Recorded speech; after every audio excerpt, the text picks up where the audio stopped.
और बड़ी खबर में बात हाथियों से दहशत की। हजारीबाग में खुलेआम घूम रहे हाथी के झुंड। जी हां, हजारीबाग में हाथियों की आवाजाही से पिछले 1 महीने से लोग दहशत में हैं। हम तस्वीरें भी आपको दिखाएंगे और ये तस्वीरें जो हैं बुधवार देर शाम की बताई जा रही हैं। जिले के चरी घाटी में NH-33 से जब 25 हाथियों का झुंड गुजरा तो सड़क पर दोनों ओर गाड़ियों की कतार लग गई। घंटों तक NH-33 पर जाम की स्थिति बनी रही। लोग अपने मोबाइल फोन से कैमरे से इस खूबसूरत नजारे को कैद करते रहे। एक एक कर हाथी सड़क को पार करते रहे। हाथी के झुंड का ये झुंड है पिछले 1 महीने से बड़का गांव, केरेडारी, टंडवा और चुरचू के इलाके में घूम रहा है। ये झुंड अब तक कई घरों को तोड़ चुका है, फसलों को भारी नुकसान पहुंचा चुका है। केरेडारी और बड़का गांव में तो हाथी की चपेट में आकर 2 लोगों की मौत तक हो चुकी है। इधर वन विभाग के पदाधिकारियों ने आम लोगों से हाथी से छेड़छाड़ नहीं करने की अपील की है। एक रेस्क्यू टीम रखे हैं 15 मेंबर्स का, जो ये नज़र रखती है, गांव वालों को जागरूक करती है और हाथी के झुंड के साथ साथ चलती है ताकि जान माल का क्षति मिनिमम हो। उसके अलावा जिनका जो मुआवजा होता है वो मुआवजा हम लोग ससमय भुगतान कर रहे हैं, उनके अकाउंट में जा रहा है। जिनका भी जो क्लेम है ये हम लोग कर रहे हैं। 4 लाख रुपये मृत्यु के केस में 4 लाख रुपये का मुआवजा है और जो बाकी जो फसल डैमेज का है उसका राज्य सरकार द्वारा निर्धारित जो भी दर है उस दर से हम लोग उसके बैंक खाते में मुआवजे का भुगतान। इधर गढ़वा में धुरखी थाना क्षेत्र के शारदा गांव में मिट्टी की चाल धंसने से 3 बच्चों की मौत हो गई। घटना बुधवार देर शाम की बताई जा रही है। मृतकों में शारदा गांव के कोयरी टोला निवासी 2 लड़कियां और 1 लड़का शामिल है। जानकारी के मुताबिक शारदा गांव के कोयरी टोला में तुरा नदी किनारे खेत में गांव के कुछ लोग घर बनाने के लिए JCB से मिट्टी खोद कर ले गए थे। इससे चाल नुमा बेतरतीब गड्ढा बन गया था। शाम को 3 बच्चे वहां खेल रहे थे। इस दौरान चाल धंसने से तीनों बच्चे जो हैं मिट्टी के नीचे दब गए और उनकी मौत हो गई। ग्रामीणों की ओर से मिली जानकारी के बाद धुरखी थाना पुलिस मौके पर पहुंची और मिट्टी में दबे तीनों बच्चों के शवों को बाहर निकाला गया। हादसे के बाद पूरे गांव में मातम का माहौल है। माटी उठत है, DCM ट्रैक्टर लगौले रहन और जनाम की हमार परिवारन लोग बरैलन वहन के माटी उठावेला कि हमारे खेत में माटी नहीं उठी और वो लोग जबरी ट्रैक्टर लगा कर DCM लगा के और उठाने लगा। कौन लोग? वो ट्रैक्टर वाला और DCM वाला रोड में माटी ले जाता। एक बाद वही परेड में लेकिन आरखा काट के और सीधा कर दिया वो लोग तरखोल और वही के बीच में लेकिन गए ना, वहाँ ऊपर से माटी भसगल ना से। इधर चतरा सदर अस्पताल में डॉक्टर की बड़ी लापरवाही देखने को मिली। यहां डॉक्टर की लापरवाही से किशोर की मौत हो गई। परिजनों ने डॉक्टर राजीव रंजन पर इलाज के बजाय टाल मटोल करने का आरोप लगाया। दरअसल सदर अस्पताल में इलाज के लिए प्रिंस को भर्ती कराया गया था। परिजनों का आरोप है कि डॉक्टर ने ना तो उसका इलाज किया और ना ही उसे दूसरी जगह रेफर किया। वह इलाज के अभाव में तड़प तड़प कर मरने के बाद डॉक्टर इलाज का दिखावा करते रहे। हैरत की बात रही कि मरने के 1 घंटे बाद भी ऑक्सीजन और सलाइन लगाकर खाना पूर्ति की जा रही थी। इधर बच्चे की मौत के बाद मृतक की मां की स्थिति गंभीर बनी हुई है। तो फिर वो बोले, हम बोले वहाँ पे बार बार कि हमको रेफर कर दीजिए, भाई का हालत ख़राब है। आधा घंटा 1 घंटा हो गया, करीबन 2.5 घंटा जैसा रहा है मेरा भाई। उसके बाद उसका मृत्यु हो गया। मतलब 7 बजे आए हैं और वो 9 बजे आते थे डॉक्टर साहब। उनका मतलब वो 9:10 में आए हैं। 9:10 से पहले 5 मिनट पहले भाई का मृत्यु हो गया और वो बोलते रह गए कुछ नहीं होगा, कुछ नहीं होगा, दिलासा दिलाते रह गए। 9 बजे आएंगे डॉक्टर, वही देखेंगे, और वो कुछ भी नहीं किए। सिर्फ आके। कौन डॉक्टर थे? डॉक्टर वो 9 बजे से जो पहले बैठते हैं। और चलिए आप सबको राज्यसभा लिए चलते हैं, जहां चीन पर रक्षा मंत्री अपना बयान दे रहे हैं। इकट्ठा कर लिया है। हमारे सशस्त्र सेनाओं द्वारा भी भारत की सुरक्षा की दृष्टि से एडिक्वेट तथा इफेक्टिव काउंटर डिप्लॉयमेंट भी किए गए हैं। मुझे यह बताते हुए सभापति महोदय गर्व महसूस हो रहा है कि भारतीय सेनाओं ने इन सभी चुनौतियों का डटकर सामना किया है सभापति महोदय, तथा अपने शौर्य और बहादुरी का परिचय पेंगांग त्सो के साउथ एवं नॉर्थ बैंक पर दिया है। सामरिक दृष्टि से महत्वपूर्ण कई क्षेत्रों को चिन्हित कर हमारी सेनाएं कई पहाड़ियों के ऊपर तथा हमारे दृष्टिकोण से उपयुक्त अन्य क्षेत्रों पर भी मौजूद हैं। भारतीय सेनाएं अत्यंत बहादुरी से लद्दाख की ऊंची दुर्गम पहाड़ियों तथा कई मीटर बर्फ के बीच में भी सीमाओं की रक्षा करते हुए अडिग हैं और इसी कारण हमारा एज बना हुआ है। सभापति महोदय, हमारी सेनाओं ने इस बार भी यह साबित करके दिखाया है कि भारत की संप्रभुता एवं अखंडता की रक्षा करने में वे सदैव हर चुनौती से लड़ने के लिए तत्पर हैं और अनवरत कर रहे हैं। सभापति महोदय, पिछले वर्ष से मिलिट्री एंड डिप्लोमेटिक लेवल पर चीन के साथ हमारा संबंध बना रहा है। इस बातचीत में हमने चीन को यह बताया है कि 3 सिद्धांतों के आधार पर हम इस समस्या का समाधान चाहते हैं। फर्स्ट, दोनों पक्षों द्वारा एलएसी को माना जाए और उसका आदर किया जाए। दूसरा, किसी भी पक्ष द्वारा यूनिलेटरली स्टेटस को बदलने का प्रयास न किया जाए। तीसरा, सभी समझौतों का दोनों पक्षों द्वारा पूर्ण रूप से पालन किया जाए। सभापति महोदय, फ्रिक्शन क्षेत्रों में डिसएंगेजमेंट के लिए भारत का यह मत है कि 2020 की फॉरवर्ड डिप्लॉयमेंट जो एक दूसरे के बहुत नजदीक हैं वे दूर हो जाएं और दोनों सेनाएं वापस अपनी अपनी स्थायी या मान्य चौकियों पर वापस लौट गई। सभापति महोदय, बातचीत के लिए हमारी स्ट्रेटेजी तथा अप्रोच माननीय प्रधानमंत्री जी के इस दिशा निर्देश पर आधारित है कि हम अपनी 1 इंच जमीन भी किसी और को नहीं लेने देंगे। हमारे दृढ़ संकल्प का ही यह फल है कि हम समझौते की स्थिति पर पहुंच गए हैं। इन दिशा निर्देशों के दृष्टिगत सितंबर 2020 से लगातार मिलिट्री एंड डिप्लोमेटिक लेवल पर दोनों पक्षों में कई बार बातचीत हुई है कि इस डिसएंगेजमेंट का म्यूचुअली एक्सेप्टेबल तरीका निकाला जाए। अभी तक सीनियर कमांडर्स के स्तर पर 9 राउंड्स की बातचीत हो चुकी है। राजनयिक स्तर पर भी WMCC यानी working mechanism for consultation and coordination of India China border affair के तहत भी बैठकें होती रही हैं। सभापति महोदय, मुझे सदन को यह बताते हुए खुशी हो रही है कि हमारे इस अप्रोच तथा सस्टेन्ड टॉक्स के फलस्वरूप चीन के साथ पैंगोंग लेक के नॉर्थ एवं साउथ बैंक पर डिसएंगेजमेंट का समझौता हो गया है।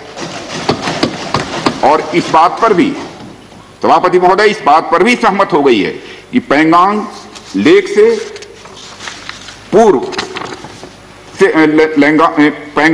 से पूर्ण डिसएंगेजमेंट के 48 आवर्स के अंदर सीनियर कमांडर स्तर की बातचीत हो तथा बाकी बचे हुए मुद्दों पर भी हल निकाला जाए। सभापति महोदय, पैंगोंग लेक एरिया में चीन के साथ डिसएंगेजमेंट का जो समझौता हुआ है उसके अनुसार दोनों पक्ष फॉरवर्ड डिप्लॉयमेंट को phased, coordinated and verified manner में हटाएंगे। चीन अपनी सेना की टुकड़ियों को नॉर्थ बैंक में फिंगर 8 के पूरब की दिशा की तरफ रखेगा और इसी तरह भारत भी अपनी सेना की टुकड़ियों को फिंगर 3 के पास अपने permanent base Dhan Singh Thapa post पर रखेगा। इसी तरह की कार्रवाई साउथ बैंक एरिया में भी दोनों पक्षों द्वारा की जाएगी। ये कदम आपसी समझौते के तहत बढ़ाए जाएंगे तथा जो भी निर्माण आदि दोनों पक्षों द्वारा अप्रैल 2020 से नॉर्थ एंड साउथ बैंक पर किया गया है उन्हें हटा दिया जाएगा और पुरानी स्थिति कायम कर दी जाएगी।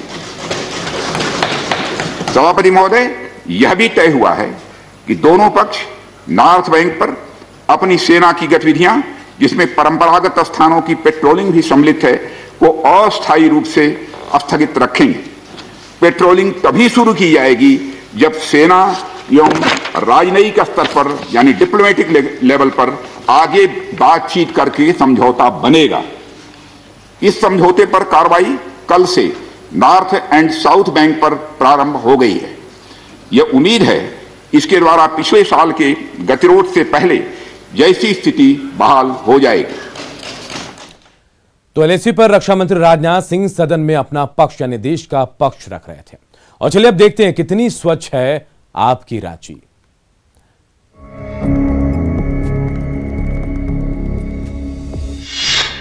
टूटा सपना,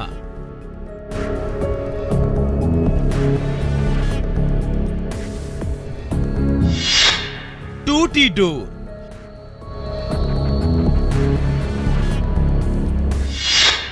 मिशन क्लीन,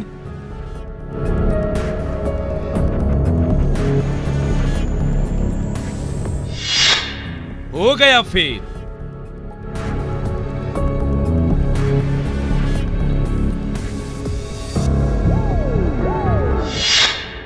गंदगी का अंबार,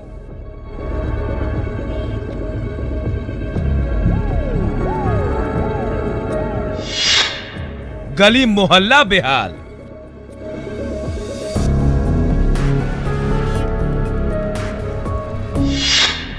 सांस लेना हुआ दुश्वार,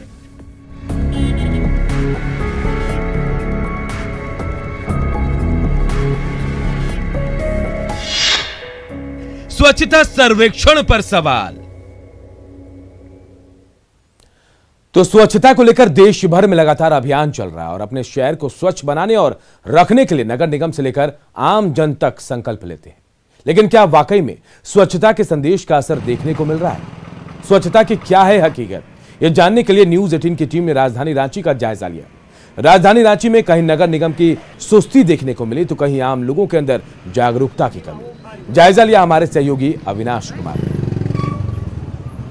राजधानी रांची स्वच्छता की दौड़ में फेल है या पास, इसकी पड़ताल आज हम करने निकले हैं।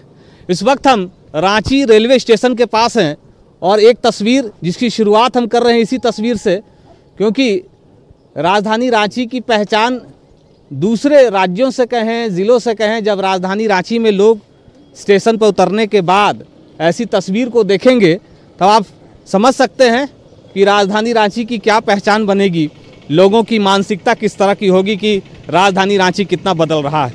हमारे साथ बहुत सारे लोग भी हैं। ये जो कचरा यहाँ पर फेंका हुआ है ये इसी तरह रहता है? जी रहता है, बहुत बोलने के बाद उठाता है, ऐसे अपने मन से जल्दी नहीं उठाते यहाँ करके, खुद से बोलना पड़ता है। जी हाँ, बहुत प्रेशर दबाव देना पड़ता है, फ़ोन करना पड़ता है कि भाई यहाँ कचरा है, नाली साफ़ हुई है। 4 दिन के बाद भी नाली का कचरा नहीं उठता है, 5 बार 6 बार फ़ोन करते हैं, उसके बाद आते हैं तो फिर वो कचरा उठाते हैं। अच्छा, इसके लिए तो आमजन भी कसूरवार हैं, आप मानते हैं ना? ये तो आमजन है, कसूरवार है सर, क्योंकि अगर डस्टबिन में आप सही जगह पर फेंकेंगे तो ऐसी स्थिति एकदम सही है सर, लेकिन डस्टबिन है नहीं सर यहाँ पे। यहाँ डस्टबिन ही नहीं है। क्या इस पूरे रोड में डस्टबिन कहीं? डस्टबिन इस पूरे रोड में कहीं पर नहीं है और ऐसा है कि बोलने पे भी लोग जल्दी नहीं आते हैं और इसमें अगल बगल में लोग को भी जैसे गलती है कि जो सही जगह में फेंका जाए और सही जगह से समय से कचरा उठाया जाए, नगर निगम वाला को भी गलती है। इस तरह से अगर कचरा यहाँ पर फेंका हुआ रहेगा तो बीमारी भी तो होगी। उससे तो बीमारी फैलता है, कचरा से तो बीमारी फैलता है। और ये जो है सो 2 दिन 3 दिन के बाद उठाता है, जो कहने के बाद, बिना कहे कुछ नहीं। बिना कहे कुछ नहीं। देखिए, ये पहली तस्वीर से हमने शुरुआत की है और बगैर कहे हुए कचरा समय पर उठता नहीं है। और जैसा कि लोग भी मानते हैं कि राजधानी रांची की पहचान अगर ऐसी तस्वीरों से दूसरे राज्यों तक पहुंचेगी तो आप समझ सकते हैं कि रांची नगर निगम का काम और विभागीय स्तर पर जो अधिकारी जो इसके लिए जिम्मेदार हैं उनकी क्या छवि बनेगी पूरे देश भर में। इस वक्त हम रांची पुरलिया रोड पर खड़े हैं और रांची पुरलिया रोड की ये तस्वीर है। आप समझ सकते हैं कि यहाँ जितने भी लोग हैं, जो बाज़ार हैं, दुकानदार हैं, पढ़े लिखे लोग हैं, बावजूद इसके मेन रोड पर ही, ठीक रोड के किनारे आपको हर दिन ये कचरे का अंबार आपको देखने को मिल जाएगा। दुर्भाग्यपूर्ण बात यह भी है कि जिस जगह पर ये कचरा फेंका जा रहा है उसके ठीक बगल में कचरा डब्बा होना चाहिए, जिसके लिए ये प्लेटफॉर्म जिसे हम कहें, जहां हुकिंग करके उस कचरे को रखने, डब्बे को रखने की तैयारी पहले से की गई है। यहाँ कचरा का डब्बा ही नहीं है। भाई साहब, ये आपके ठीक सड़क के किनारे इस राजधानी की ये तस्वीर है। क्या सिर्फ और सिर्फ नगर निगम जिम्मेदार है या आम लोग भी हैं जो अपने घरों का कचरा बाहर फेंक देते हैं? हम लोग तो यहाँ पे बाहर रहते हैं, मेरे हिसाब से जो है ना, यहाँ का पब्लिक बदमाश है। आप मानते हैं? हाँ, सिर्फ उसी का गलती है। नगर निगम तो रोज अभी आएगा, साफ करेगा, इसमें ब्लीचिंग पाउडर ये सब डाल के चला जाएगा। फिर यहाँ का जो भी है ना, पढ़ा लिखा जाहिल लोग है, वो लोग क्या करेगा, फिर कचरा इसी के ऊपर डाल देगा। यहाँ पे डस्टबिन था, उसको जला दिया। हम लोग तो बहुत दिन से देख रहे हैं, हर जगह नगर निगम का कोई गलती नहीं, यही लोग शैतान है। मेन आम आदमी को जागरूक होना चाहिए। जी बिल्कुल, अवेयरनेस का जरूरत है, बिहेवियरल चेंज लाना पड़ेगा, बिहेवियर चेंज होनी चाहिए। देखिए बहुत अच्छी बात इन्होंने कही है कि अगर आम लोग ही इस बात को नहीं समझेंगे कि कैसे अपने मोहल्ले को स्वच्छ रखना है, साफ सुथरा रखना है। ये चाची यहाँ पर ऐसे ही फेंका रहता है क्या रोज?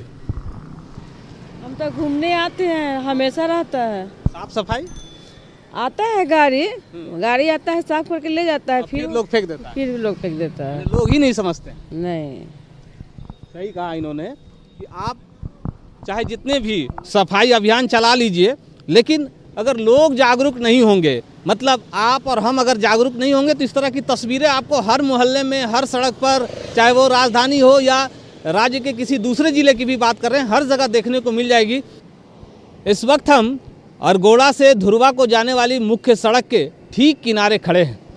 ये वीवीआईपी सड़क है और वीआईपी और वीवीआईपी इस मायने में कि झारखंड मंत्रालय को ये जाने वाली एक ऐसी सड़क है जिस सड़क से होकर मंत्री से लेकर मुख्यमंत्री और सचिव से लेकर मुख्य सचिव तक का आना जाना लगा रहता है।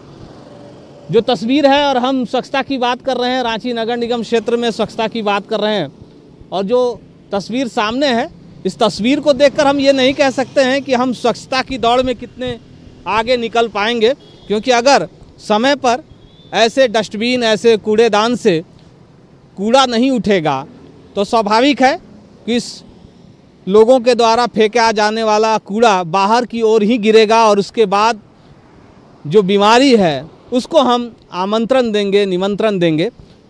अगर हम पूरे देश भर में स्वच्छता की बात करें, हर बार आपको पता है कि पूरे देश भर में स्वच्छता की दौड़ होती है। ये देखने की ज़रूरत भी होती है कि कौन सा शहर सबसे ज़्यादा स्वच्छ है। पिछले बार अगर हम आंकड़ों पर गौर करें तो रांची का स्थान 30वां था, और इस बार ये कोशिश हो रही है कि ये कैसे बेहतर हो। हमने आपको कई तस्वीरें दिखाई, उन तस्वीरों में सड़क किनारे इस तरह के कचरे के अंबार को हमने आप तक पहुंचाने का काम किया। लेकिन ये बात भी सही है कि नगर निगम के गंभीरता के साथ साथ आम लोगों के अंदर जागरूकता की आवश्यकता बहुत ज़्यादा है, क्योंकि कई बार कई जगहों पर ये देखने को मिलता है कि जो नगर निगम की टीम है वो समय पर आकर कचरा का उठाव तो करती है, लेकिन आम लोगों के द्वारा फिर से कचरा उसी जगह पर फेंक दिया जाता है जहां से उसका उठाव रेगुलर हो रहा है। मतलब आपको पता नहीं है कि आपको कैसे अपने समाज को, अपने परिवार को, अपने मोहल्ले को स्वच्छ रखना है, और आपकी इसमें कितनी बड़ी भूमिका है। कैमरा पर्सन संजीव के साथ अविनाश कुमार, न्यूज़ 18 रांची।